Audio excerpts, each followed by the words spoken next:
9 de la mañana, 26 minutos en el territorio nacional. Nosotros seguimos haciéndonos compañía en el aire de Radio Estudio a través del 107.7. 12 grados 5 décimas la temperatura, 67% la humedad. Bueno, el 29 de septiembre, según tengo entendido, se va a estrenar un nuevo documental aquí en la ciudad de Campana, va a ser en la Escuela Normal.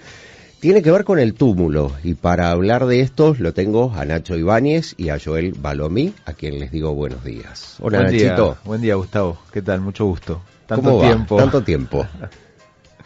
Bien, sí, es así. El 29 estrenamos otra nueva producción audiovisual, se llama Túmulo. La estrenamos en la Escuela Normal, Eduardo Costa. Y bueno, venimos a contarte un poco de qué se trata y obviamente invitarlos. Nada, eso. Bien. Bueno, ¿de qué se trata el túmulo para toda la gente que nos está escuchando?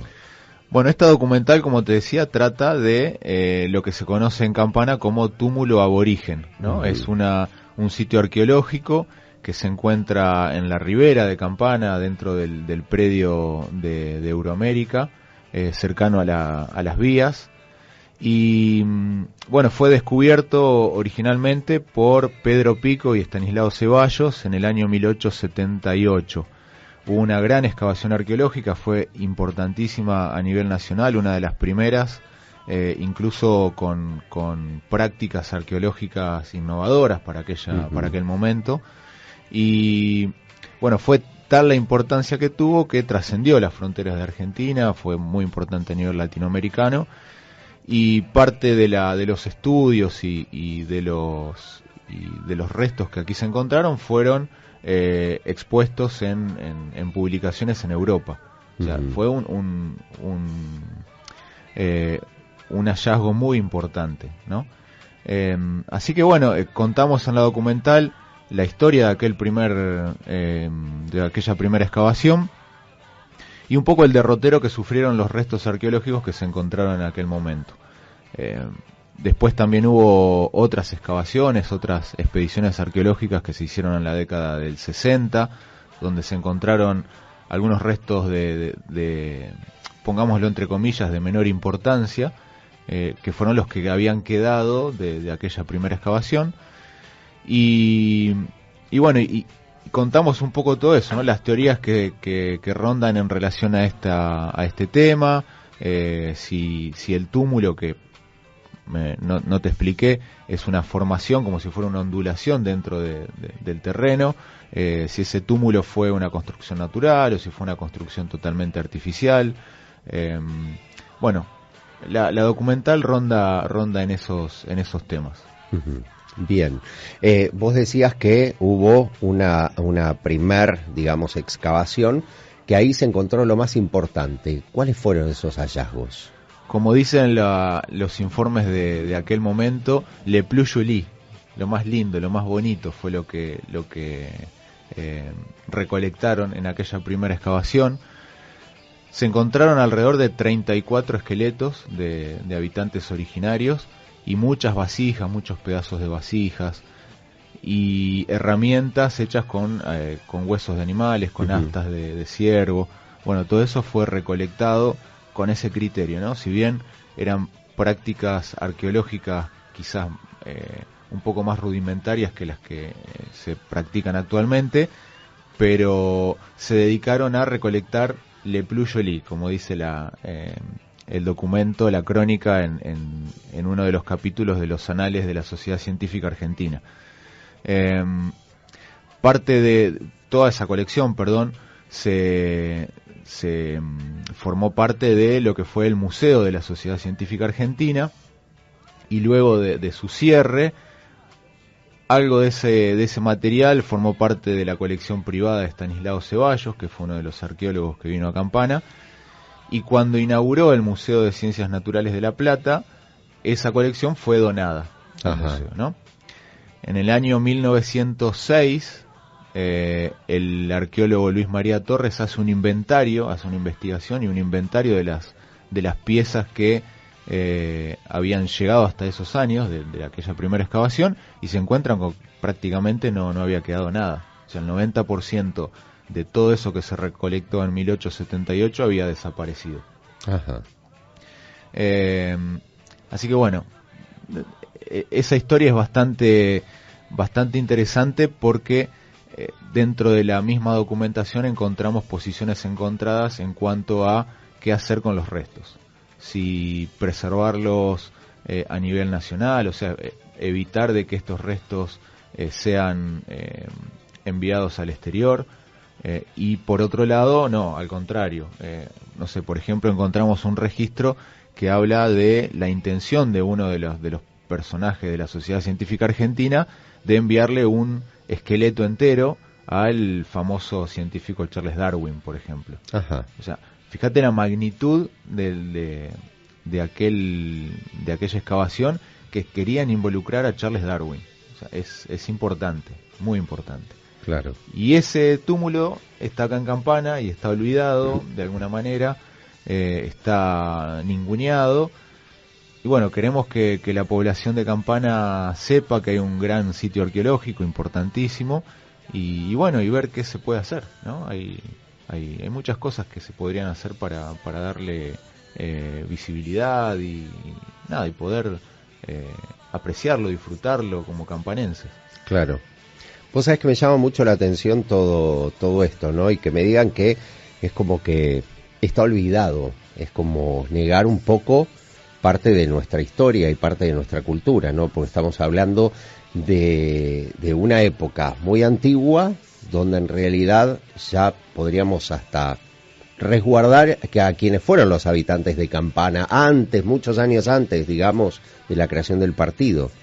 Sí, a ver, para que te des una idea del pasado y la época que estamos hablando, no han hecho muchas dataciones de carbono 14 con los restos por un tema de costo económico, digamos, de cada datación.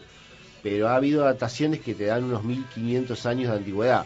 Claro. Es decir, estamos hablando de la plena expansión del Imperio Romano, de la época de máxima expansión de los romanos, capaz, y estamos hablando de civilizaciones en nuestro territorio. Claro. O sea, te da la pauta de un desarrollo antiquísimo, porque a ver, popularmente cementerio, todo bien, cementerio indio se le decía acá para la gente que iba, pero es un centro de vida, o sea, obviamente, digamos, para que haya un cementerio, lo que hablábamos siempre, tiene que haber gente.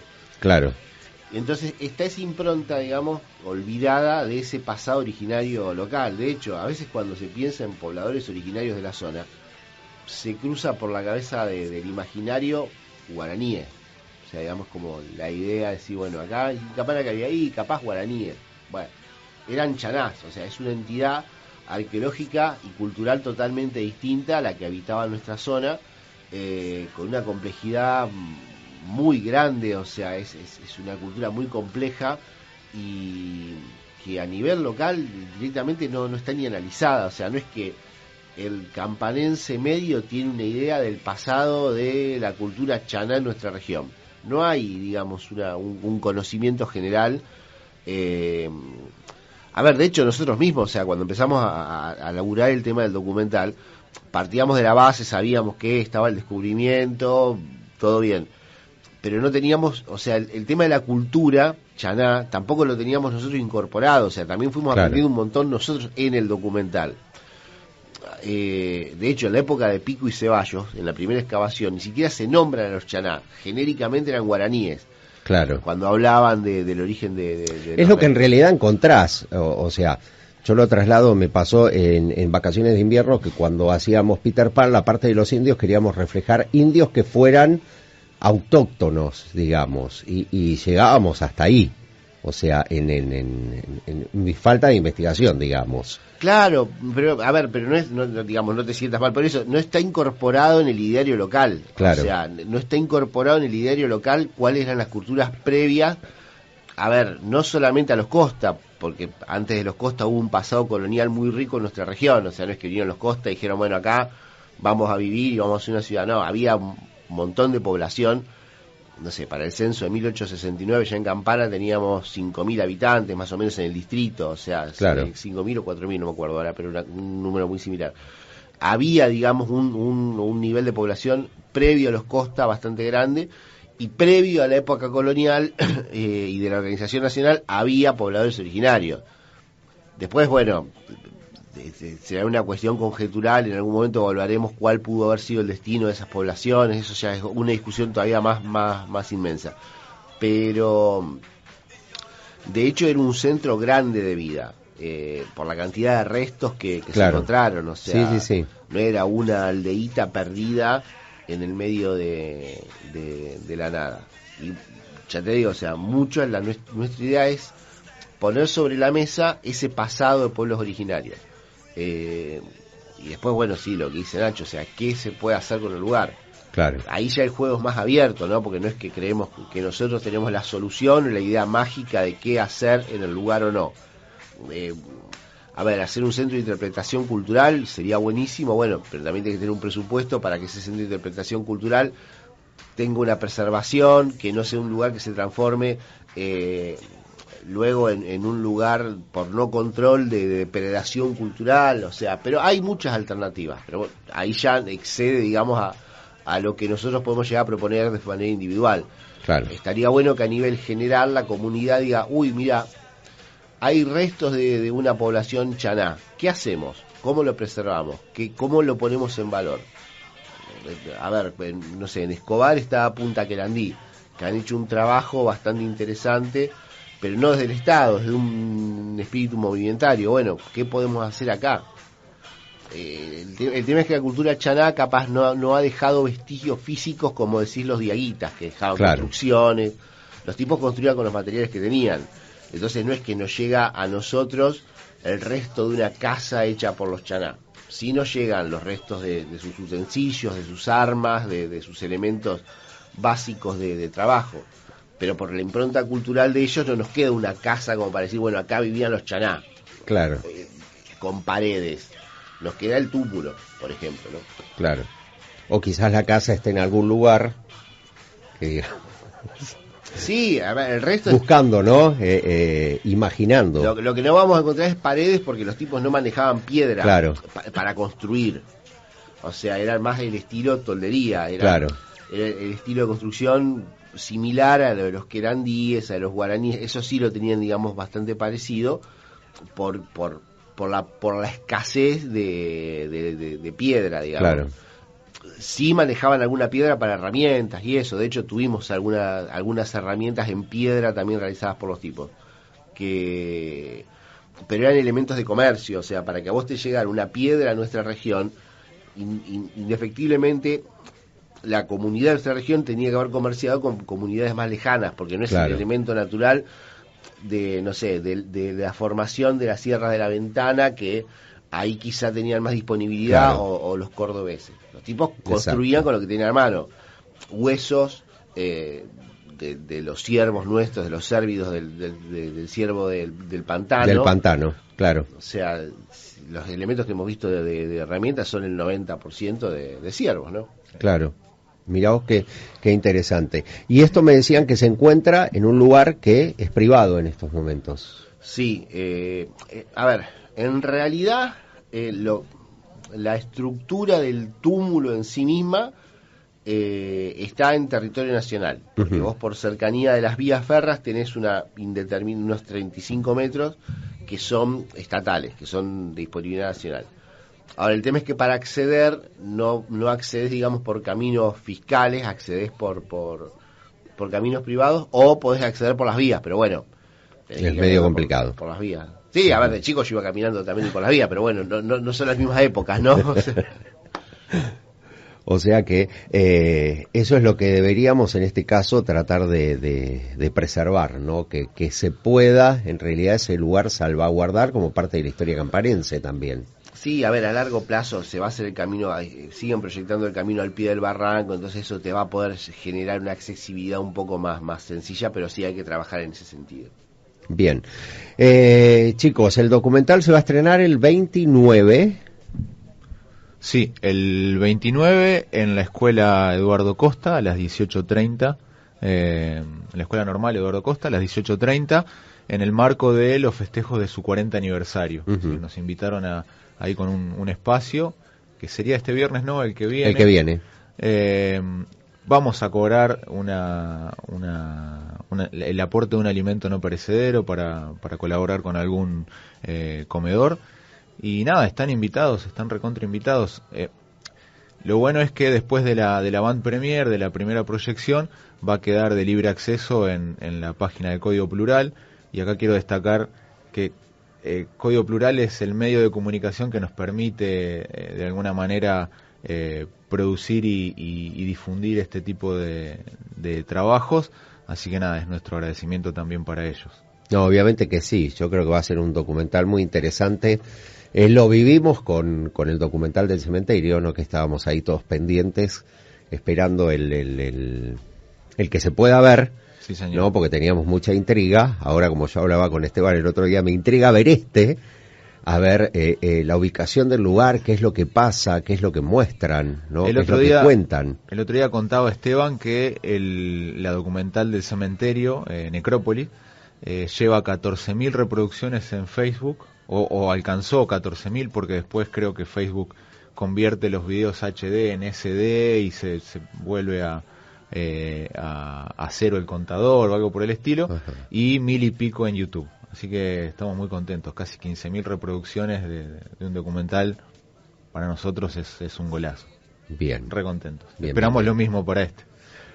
Bueno, esperemos que sí, esperemos que este sea el puntapié inicial como para decir, bueno, ¿qué hacemos con el lugar? O sea, y cómo lo resguardamos entre todos los campanenses como parte de nuestra cultura y como parte de nuestra historia, ¿no? Que eso también nos tenemos que comprometer todos los que somos los que formamos esta ciudad, ¿no? De decir, ¿qué hacemos como para que esto en realidad tenga la importancia que debe tener, ¿no? Es lo más importante. Sí, es así. Una aclaración, lo que se conoce como túmulo, que mencionaba Joel, la estructura túmulo, es lo que hoy está preservado, pero en realidad todo el sitio, toda la zona es de interés arqueológico. Lamentablemente hoy ya es terreno privado, pero hay testimonios de personas que vivían dentro de este terreno privado y haciendo su quintita encontraban restos. Claro. Entonces, nada, hoy nos queda el túmulo, esa pequeña zona, y bueno, como campanenses debemos hacernos cargo y bueno, y aportar para su preservación, ¿no? Claro. Chicos, les quiero agradecer el haber estado acá en Radio Estudio, el habernos contado esto, y sin duda vamos a esperar el 29 como para acompañar y estar junto a ustedes en la presentación de Túmulo, por supuesto, y después, bueno, difundirlo desde acá, desde la radio, para que toda la gente de la ciudad pueda acceder y lo pueda ver también. Bueno, muchas gracias, Gustavo, te esperamos. Tenés una silla ahí Tengo una silla ahí en primera línea. Gracias. Bien, gracias, chicos.